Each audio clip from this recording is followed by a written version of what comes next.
make some venison beef jerky. Got my venison roast. Let's get to it, y'all. Alright, so first off, I'm wearing gloves only because I got baby Hank and I don't feel like washing my hands 24/7 every time he wants me to pick him up. Other than that, I would not be wearing gloves right now.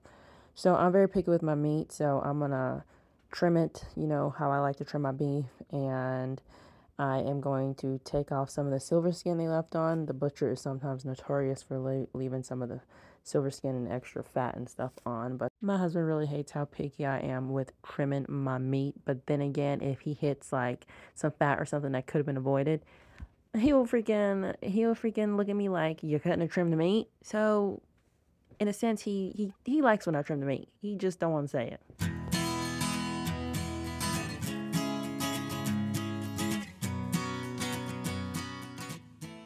Like I said, I'm picky, so these are the pieces that I am just gonna make in a separate batch of jerky for the hubby, because sometimes, you know, when you dehydrate it, it dehydrates some of the fat and everything off. So he'll eat it, but like I said, I'm picky, and he better not touch my bag compared to his. I mean, we're sharing this bag, but I mean, like, he better not eat on mine because he likes this batch better, you know, the family batch better than his little scrap batch.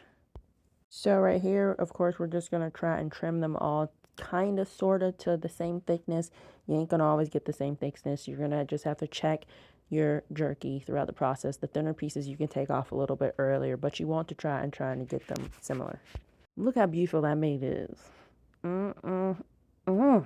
Cleanest meat, leanest meat. Now we're gonna soak this in buttermilk. I like to soak my wild game in buttermilk because, I don't know, it just draws out like any gamey flavor. I do a quick soak, 30 minutes to an hour for anything. I sometimes do my seafood too. And quick tip, if you don't have buttermilk, a cup of milk with a tablespoon of white vinegar, and that is your buttermilk. You let it sit for 5 minutes and it turns into buttermilk.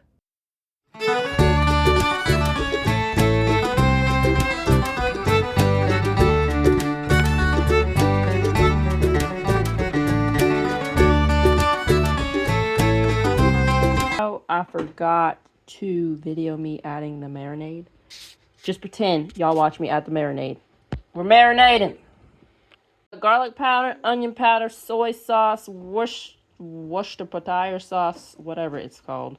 Brown sugar, pepper, red pepper flakes I'm supposed to add after this. Pretend they're there. But yeah, so that's what we got going. All right, y'all? And now we're going to throw these bad boys into the dehydrator. I think this batch is only going to be 2 trays. I could have added the other 2 trays with the scrap bag, but I needed that. I'm going to use the same marinade, and it needed to soak after I took these out of the bowl. So we're going to do that batch tomorrow. I also only let this marinate for like 2 to 3 hours. Best is like 8 to 10 hours, but we had no jerky, and my family needs their deer jerky.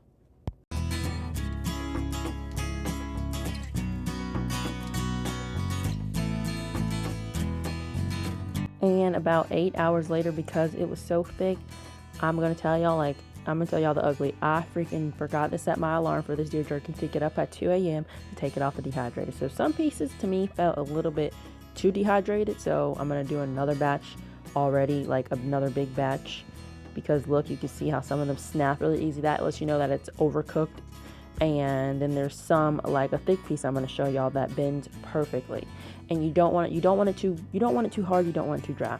But yeah, so we have some really great pieces. We have some pieces that did get overcooked because I overslept because I'm a mama. Anyways, y'all want more Hick Homestead videos, let me know, and I'll catch y'all next time.